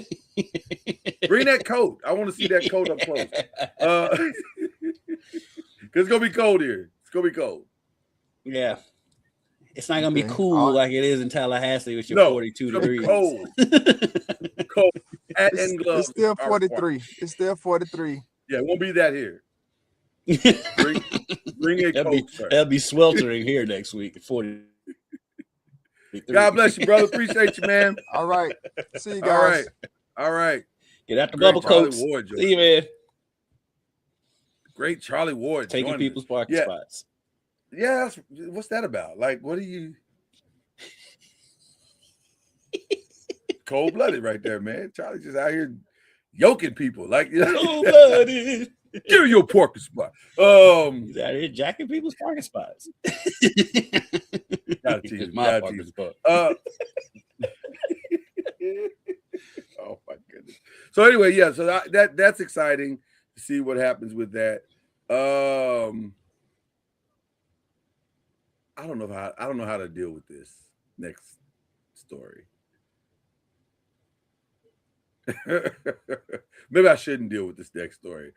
You and I will talk privately about this next story, so I won't talk about it publicly. The Stephen A. story is fascinating. The Stephen A. story is fascinating to me. It's fascinating in the sense of I don't understand what the end game is. Like I don't get it. I don't get it. Do you get it? Which Stephen A. story? Which one? I just know the one with the Jets. That's you just made my point. There are too many Stephen A. stories out there. Like, and they're all just weird. Like, what are you? I don't get the end game because I don't understand how the Jasmine Crockett story helps you. The end game is him running for office. Okay. Let me look down the barrel. I'll be very clear about this next statement. You are never getting my vote for office.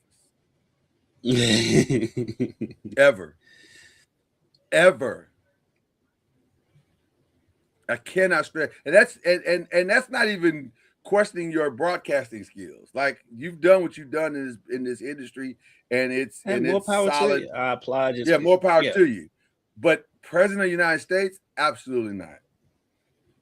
Absolutely not. Under no circumstance will I be voting for you for president. Just want to make that clear. Okay. That's so weird to me. I just don't get that. I don't get it, but it's I don't get it. It's weird. Yeah, the whole thing with the Jets, though. Yeah, I think he kind of stepped in it because not realizing how his words affect people when he says them, and then he tried to backtrack. You know what I mean? After called him out. Who was that? They called him out. It was Joy Reid. Oh no, Garrett Wilson. Yeah, that was Garrett Wilson. Too. That was Garrett weird Wilson too. Called him out, and Stephen A. kind of backtracked after Garrett Wilson called him out, and so I don't know. It's sometimes it's best not to say anything. Well, why? Because if you're Stephen A., why are you commenting on the Jets? I mean, it's the Jets. The number one guy at the company is Mike Greenberg, and he doesn't comment on the Jets anymore. Like he doesn't say anything. He's like, they're not worth my time. He literally said that on the air. Yeah, and he's the biggest Jets fan. And he literally said on the air, they're not worth talking about. I'm not going to waste my time on that. That's not worth it. So I get it. I get it, but I don't get it. I get it, but I don't get it. Like I get what you're doing, and you're saying all news is good news, I guess, but it's not true. It's not. Picking a fight with Jasmine Crockett, why? With Joy Reid, why? What is the purpose of that? I don't get it. I don't get off on a whole other tangent. Not staying spent. I'm so tired of seeing our people fighting with each other publicly. Well, that was where I was going. I'm tired I of don't seeing like. it. Yeah, I'm I tired don't of 50 like with his us. stuff. Yeah, I'm tired of Stephen A. and his stuff. These rappers going back and forth on stupid stuff. It's like, man, look. At the end of the day, you make all of us look bad. My family taught me, to your point, Kendrick, is that that's our business. Mm-hmm. It feels like y'all airing our business out in public. Right. And especially when in Stephen A's situation where you've got people where y'all can reach out and get each other's phone numbers in and have a conversation. Come on, man. This is easy work. Get on the phone. Go to dinner. Figure it out. Right. But stop all this. This is not doing anybody any favors. You making us all, y'all make, and I'm talking to Jasmine too. Y'all making us all, and Joy, get on the phone and figure it out. And I'm defending Joy. Let me say this too, 1000% wrong for attacking Joy and attacking Jasmine and any other black woman publicly that feels attacked. I stand with you, but also get that man on the phone and tell him that. Yeah. We don't need this. We don't need to do any of this publicly. It's not helping anybody. It just feels like the typical internet fight. We don't need it. So I just want to say that attention. And it's just like, man, I don't know.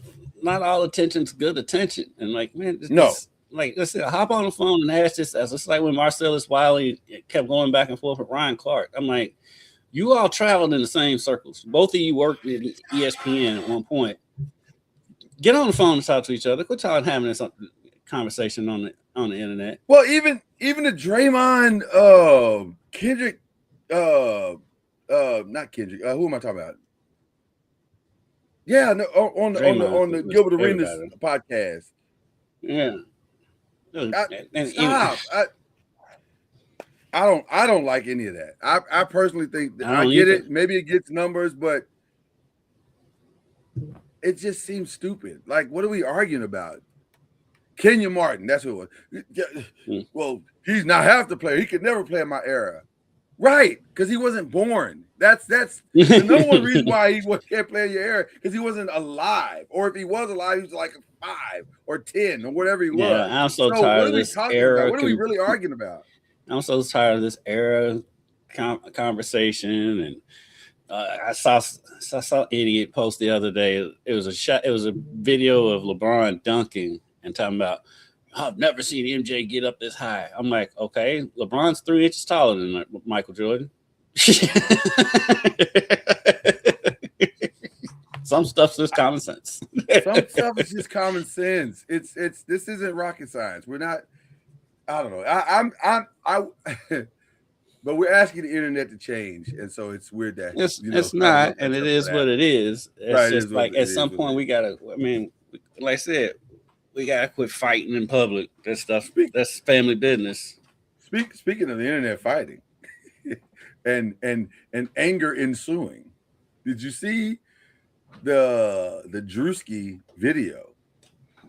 I saw bits and pieces of it. The thing that cracks me up about people being so mad, I'm like, there was a whole show called The Righteous Gemstones that he basically got this bit from that aired for like 4 or 5 seasons. Oh, I got news for. Well, first of all, shout out to The Righteous Gemstones. Love that show. I thought the ending was my crazy, favorite shows ever. Yeah, I thought the ending was crazy. Yeah, but the rest of the show was fine. But let me also say this to you, Kendrick.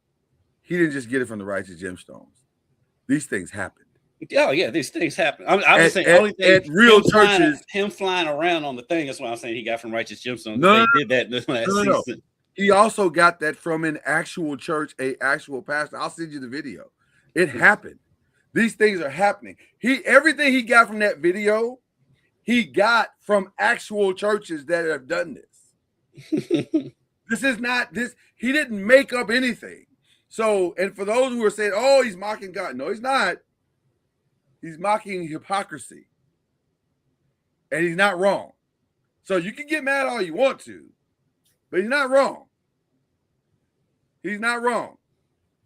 There are churches that are doing this. There's plenty of them. You see them all the time.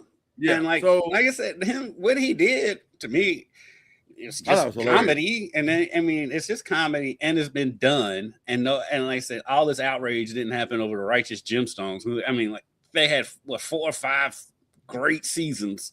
Oh yeah. And it's funny. I'm sorry, but I know people are offended, but I thought it was hilarious. And shout out to Drewski for first of all, where did he get that budget? The budget for that is crazy work. Like, he's getting all that money from T-Mobile right now, and so listen. Shout out to Drewski. I mean, what he does isn't exactly for me. It's not my thing, but shout out to him because he is blowing up. He is monetizing what he's doing, and he's doing a great job, with his career. And like, I applaud him too for doing this because that's what comedy is. It's hitting you in the face with reality. That's what comedy is. A little bit of satire, a little bit of it's okay. And that's okay. what it is. And like I became a bigger fan of him because of it. Because comedy hits you in the face.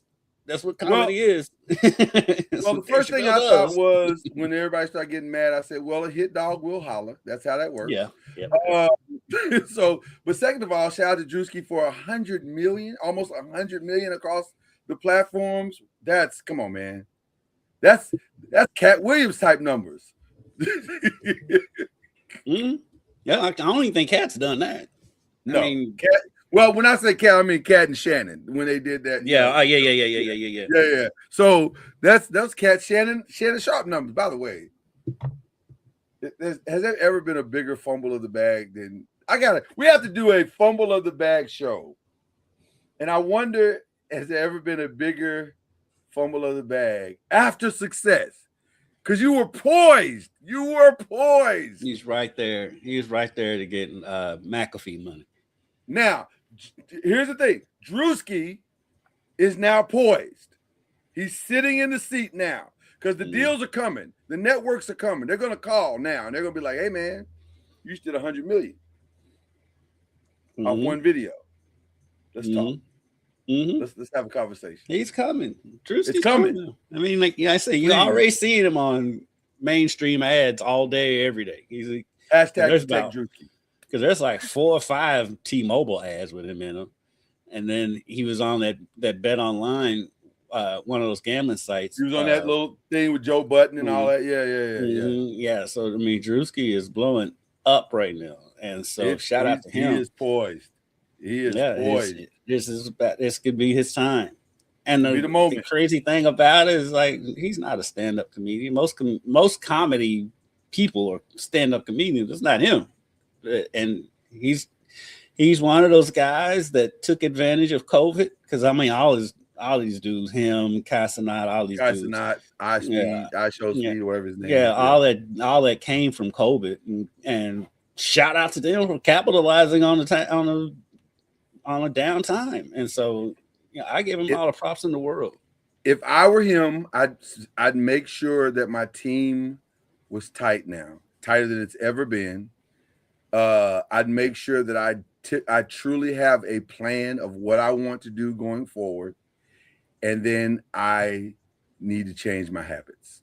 Whatever negative habits you have, because sir, you are now in the spotlight. Mm-hmm. You're not in the shadows anymore. Mm-hmm. You are no longer an internet dude. In his defense, I've never heard anything negative. Haven't heard anything, but that's how it works. That's how it works, though. That's how it works. Yes, it is. You know what I mean? And Shannon. I didn't know Shannon was out here tricking. Like, who knew that Shannon was out here tricking? Shannon did. Shannon told on himself. I mean, there wasn't no TMZ digging into Shannon. Shannon put everything on Front Street. I agree, but that's my point. If your stuff ain't tight, it's going to get bad really fast. That's usually how it works. It gets bad really fast. And I feel like out of all of the streamers that blew up over this time, I do think he's been the more responsible, because like you hear stupid stuff coming out from Casanat all the time, but like you don't really hear much about Drewski outside of just what he does. And Drewski, like saying, he's not afraid to step into controversial land, like the whole whiteface thing he did. That was wild. That was good That's video wild. too, by the way. It was hilarious. And like I said, I get respect for him because he'll take chances. Now, You'll take some chances. And some of it's funny, some of it I'm like, it's not that funny, but some of it is funny. Like when he was doing the Alabama stuff, not the white face one, but just initially when he first started doing the Alabama stuff, that stuff was funny. Yeah. So shout out to him for I feel like he's the one that's gonna cross over all the way. He and has have a the decent appeal. career. I agree. He has the appeal. He seems to have the mind of what to do with a skit. I think it probably needs stronger comedy writers to help him expand it a little bit more or balance it better. Because he's the one that shows talent. Like mostly, like, and I don't want to keep picking on Constant, but his whole thing is just sitting in the basement watching stuff. Yeah, I don't know what Constant is. Yeah. But Drewski is speed. Like I don't know what he is other than he's a short dude that can run. Like I get it. That's super athletic, and I'm like, he's really athletic. He's a freak athlete, and I'm like, then okay, then why are we not doing this?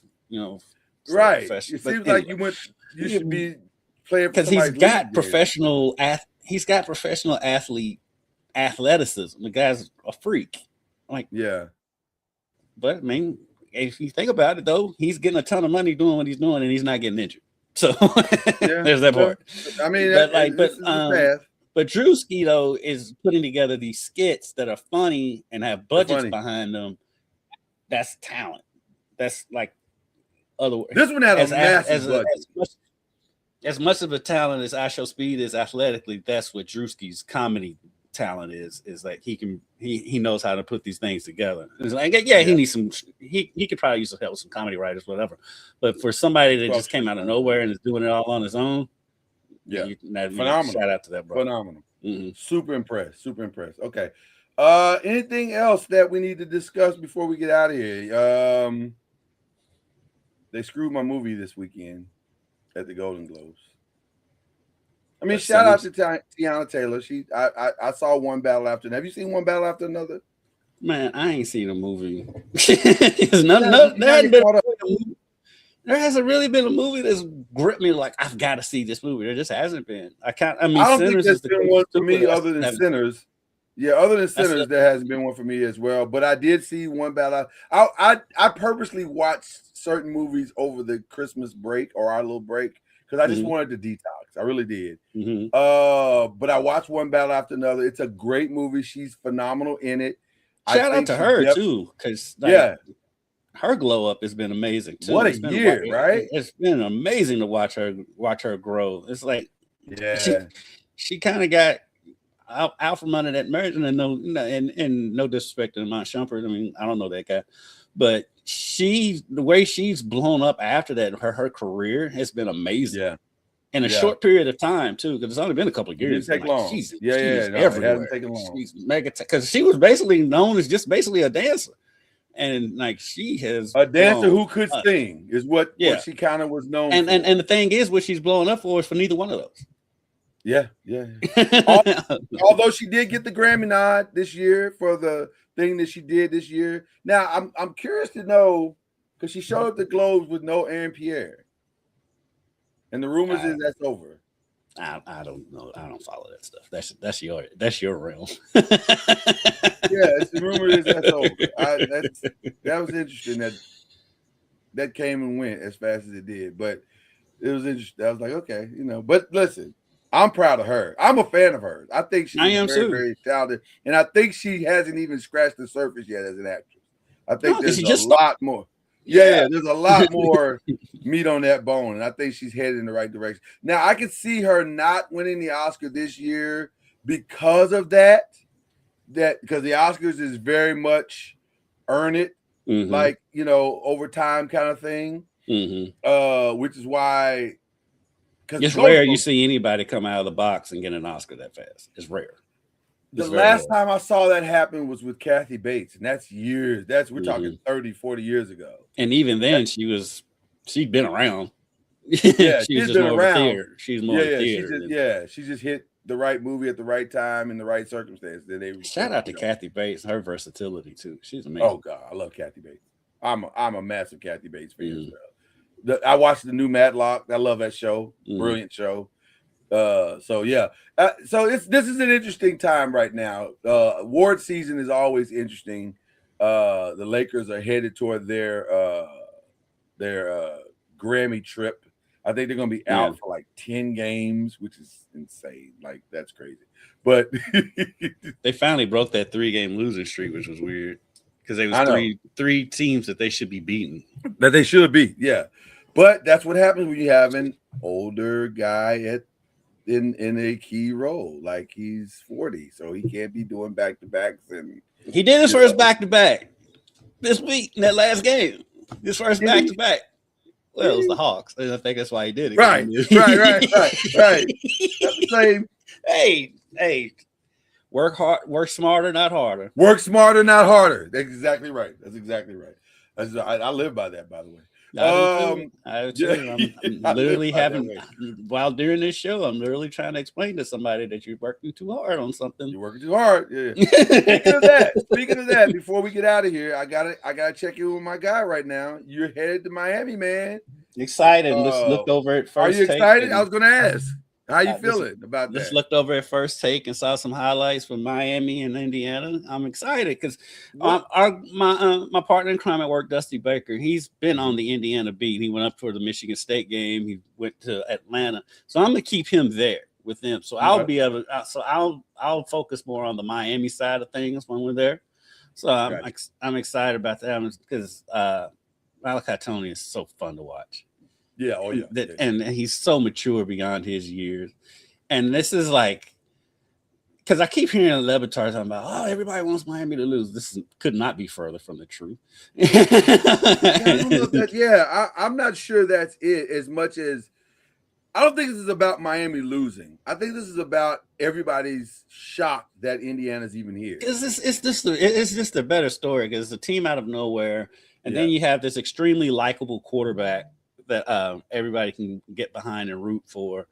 And so it needs the Heisman. The story is just amazing. And the only way the Miami story could be trumped, because their story is amazing too. The only way they could be trumped is by a story like this. Because out of the 4 teams that was in the Final Four, Miami had the second most, third, because Ole Miss's story with everything with Lane Kiffin. But that was wild, yeah. But Carson Beck getting a second chance, everything that goes along with the U. Then they're being coached by a former player who was a part of all of that, and so and then you have a guy like Ruben Bain who probably could have been a Heisman candidate. If it was the essence of what the award is supposed to be. Yeah, Malachi Tony, who's supposed to still be in high school, is probably going to be the best player on the field on Monday. Hey, their story is amazing. If from a journalistic perspective, this is the easiest game to write about that we've had in maybe 5 years. Like it's so easy. You don't have to work for any story. There's so many great stories. Just put them in a bowl and just pick one, and that's your story. Like it's from Cignetti. How is he even here? Right, the journey of Cignetti to Mario Cristobal to Fernando Mendoza, just like all the things you're saying. It's an easy thing to write, it's an easy thing to report, and you don't have to choose who you're going to root for. That's the other thing that makes this very interesting because there's no villain. There's no villain in this game. Which is ironic because that's usually not how this works. Usually Miami is the villain. Miami is usually the villain. To some, yeah. I'd agree with that. They're not. They're not. But they're not though.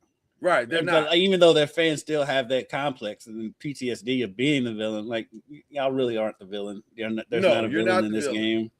And then a shout out to our Cuban brothers and sisters because you got a Cuban quarterback and Mendoza, the Cuban head coach from Miami, and how many Cubans are in Miami. Cuba, it's very DEI, isn't it? It's very DEI. It's counterculture, this game. Yeah, and so it's going to have a very Latin feel in that stadium, I've got a feeling. Good Super Bowl preview. We're gonna see. It's gonna be interesting to see. So yeah, I'm excited to get down there. Plus, I haven't been. I keep saying I haven't been to Miami since the Orange Bowl when Louisville played Wake Forest, but I actually did go through there last summer because we went down to the Keys on vacation, so we've had to fly in through Miami, so I'm familiar with how bad that airport is. And so, and so I've been to Miami Airport one time, and that was enough. It's hard to believe that this is the airport in a city like Miami. Right? It's so confusing. You're like, I don't know what's happening. You're just looking around going, I don't know what's happening here. The Denver airport and BWI in Baltimore to me, the BWI is still the worst, but they really? Well, I've never been to that one. That's one they do not care if you make your flight. They're gonna move at their speed. Not really interested in that. Yeah, and you know how to say God moves on his time. Yeah, he moves on his time. So does BWI Airport. So they're very godly. They're very godly, which is what you're in this statement. But yeah, so I'm excited for you, man. I'm excited to see Charlie this weekend. So shout out to Charlie. It's gonna be a lot of fun seeing him. Like I said, the wife is really excited. So I'm. Believe it or not, they've never met. The two of them have never met. So this will be fun for them to meet for the very first time. But yeah, this good weekend for both of us. We're gonna have a good time, both of us. Yeah. So do we have any other shout outs besides that? This is time for the shout outs. Who are we shouting out? I know Cards fans will get mad at me, but shout out to Malachi Moreno for Kentucky last night. He's a Kentucky boy, and so for him to hit that game-winning buzzer beater at LSU, my goodness, great comeback for Kentucky, down 18 in that game. They got to figure out how to quit getting down by double digits every game. Got to figure that out. Yeah, but for Malachi, this is a kid. He's 7 foot, so when he was being projected as a McDonald's All-American, all that stuff. It's hard to tell in high school with 7-footers because they're not playing other 7-footers. And so is he that good or not? He's been a lot better than I thought he would be at the college level. I mean, he could go to the draft after this season, to be honest with you. But he's such a good kid and that's such a nice kid. And I remember I interviewed him the summer before he committed to Kentucky. And I was like, who's all on your list? And he's like, Kentucky, Louisville, I want to say Indiana. And then he said, and somebody else, I can't think of who it is. And I was like, well, I guess you can cross them off your list. right. Once you can't think of who it is, that's okay. But he was going to Kentucky the whole time anyway. He grew up a big Kentucky fan. He grew up right outside Lexington. But he's a great kid, and to see him make that shot, he played well. He played great that whole game. It wasn't just that shot. And especially when they broke down the play and he wasn't even supposed to get the ball. It was a bad pass that ended up right to him. I'm like, how's the pass that bad? Or it ends up right in your 7-footers. But anyway, he made the shot, and like I said, he's one of the kids you could easily root for. So shout out to Malachi Moreno. And shout out to Coach Pope for evading Kentucky fans for 1 week, or at least for a day. Like at least today he gets to wake up and not have to hear how bad of a coach he is. So that Yeah, between him and Kelsey. Unlike other people, and I want to give a shout out of hang in there to Pat Kelsey. Like, it's gonna be okay. You're fine. Listen, I don't know too many teams that can win without their best player. That's just how it works. Right. I keep trying to explain this to people with both of them. Like, both Kelsey and Pope are victims of their own success in that first year. Yeah. And so I'm like, okay, Pope is going at this. Jaden Quains is their best player. They brought him back. Their best player. And they brought him back too early from that ACL, so now he's back out. Now, I can give Pope a little bit because the roster construction is not great. Jalen Lowe is your only point guard. Now he's out for the season. So it's going to be tough. Louisville, the offense is built around Michael Brown. If he's not playing and you've got other injuries on the team, then like Kenai Roots missed the last game with an illness. Ryan Conwell missed the Boston College game. Yeah. And Michael's out. So Yeah, you're going to struggle. That's not a knock on the coach. I don't care who the coach. You can have Red Auerbach in there. It's gonna be you take would not matter. You take Bill Russell off those Red Auerbach teams and see where they are. I mean, it's just what it is. It's gonna be difficult. I once Michael went out, I said, okay, until he gets back, they're gonna struggle. It's not gonna be it's gonna be up and down and fluid. If they could, but it's not been that big of a struggle. It's not as bad as it's being reported. So, or it appears to be.